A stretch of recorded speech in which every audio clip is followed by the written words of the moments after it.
So I'm here with Clyde Smith from Fox Networks. And Clyde, tell us a little bit about yourself, background. So I've been with Fox for the last year working in Los Angeles, helping them in new technology evaluations and reviewing the strategy around their storage tiering and infrastructure. Prior to that, I was with Turner for 16 years and built facilities in Atlanta, Buenos Aires, London, and Hong Kong for them for play-to-air environments, etc. It was really nice to be able to get to build facilities from the ground up greenfield. It's a rare privilege to be able to do that. 8 years prior to that, I spent at the Kennedy Space Center in communications design and development engineering, supporting the civilian scientific exploration of space, and then a bunch of TV and film work before that. Wow, it's quite a varied and very intense experience. A lot of media and entertainment. A lot of media and entertainment, yes. So, what do you think are the challenges in media and entertainment storage, or maybe in particular for storage for television? There are so many these days. So, we're at the verge now. We're ultra high definition, 4K and 8K. And so that has dramatic implications for storage. It's all new codecs, it's all new applications, and the storage volumes are huge. So that's a big deal. At the same time, we've got 4K in special applications, like we're using it this year for the NFL football coverage to do sidelines. Was the gentleman's foot out when he caught the ball in? And we've reversed calls on the basis of this 4K. In high def, you couldn't see it. You zoom in and take a high def extract out of that 4K image, and you see the little puff of chalk as his foot touches the lines. Wow. Wonderful. Then you think about baseball, and we're doing high frame rate. So we're doing at night 300 frames a second, and that's limited by the amount of light that's available in the field. And then in the daytime, we're doing 600 frames a second. Oh, no kidding. For those really close calls. So you think about high definition at 600 frames a second, you're generating a lot of data. So there's explosion in data, for one. Then there's an explosion on the other side in terms of distribution. More products to be distributed to more channels and devices. So I was talking with a gentleman from Netflix the other day. They now test for 350 different consumer electronic devices that they deliver to. Just the compatibility issues. The compatibility issues are huge. And so, you've got the video codecs, you've got the wrappers, you've got the metadata issues associated with each one. So you're storing many, many more versions of the programs as well to meet these individual distribution needs. So do they store the versions, or do they do like, the encoding or transcoding on the fly? Which you think is becoming more popular? We started out with transcoding on the fly years ago when there weren't that many formats and when they were changing very, very rapidly. Today, the majority of them are using MPEG-4, so there's a few variants there, and so we're storing a lot more of them than we used to. Gotcha. Okay. And I know you've also been involved in archiving and data protection and conversion projects. Can you give us a little comment about what that's like? I know you had some associated with that at Turner, I know.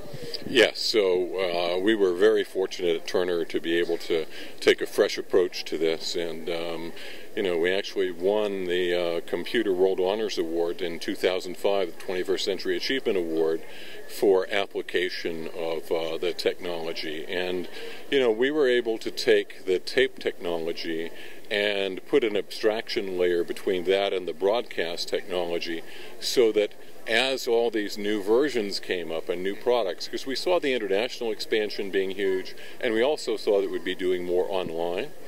And so we were able to create a centralized pool from which you could have a registered request, and each requester would have a request for a certain type, and we encoded on the fly to make those deliveries. And that was very effective, very efficient. It allowed Turner to expand many more networks domestically and internationally and have huge efficiencies.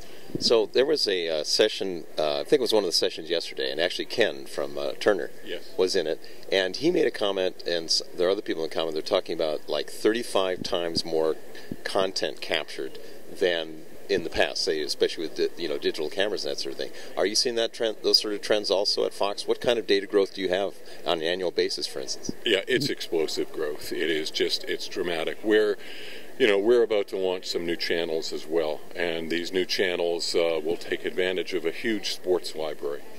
And, we have 30 regional sports networks, and then we have production centers in Charlotte, in the Woodlands outside of Houston, Texas, and 2 in Los Angeles.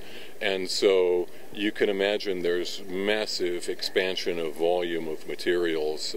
The regional sports networks have, affiliations with the major sports franchises in the area and the college sports franchises in the area.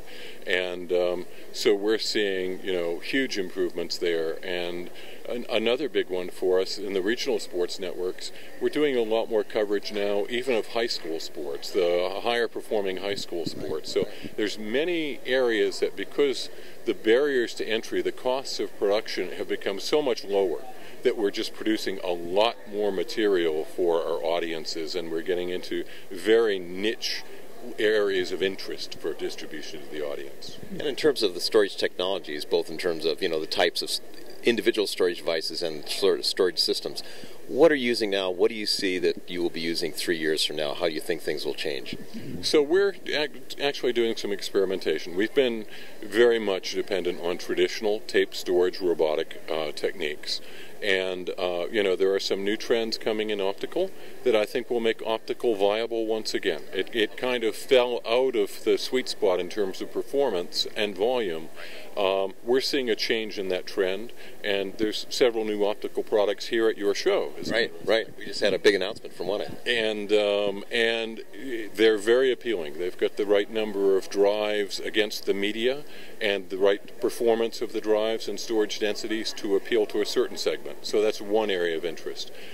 Tape will remain a strong player, but there's other things we're doing, particularly, as I mentioned, the distribution between the networks. We're spending a lot more time working at cloud activities, and we're using some cloud for client review and approval, and we're using some cloud as a repository for materials that are created in one region, broadcast in another region. So the prep for broadcast results in perhaps closed captioning, perhaps multilingual, etc. So that tends to get archived to the cloud, and then any region can access that material, bring it back, repurpose it, use it again, and send it through for air. Gotcha. Okay.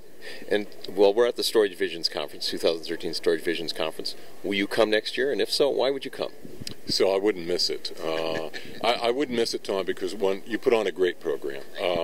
I don't know how you do it every year. I know it's very challenging, but the papers are of great interest, and I really enjoyed them. And the controversies in some of the papers yesterday about the flattening of the storage domain and bringing storage closer to processing and what that means in terms of the total revolution in architectures was very dramatic.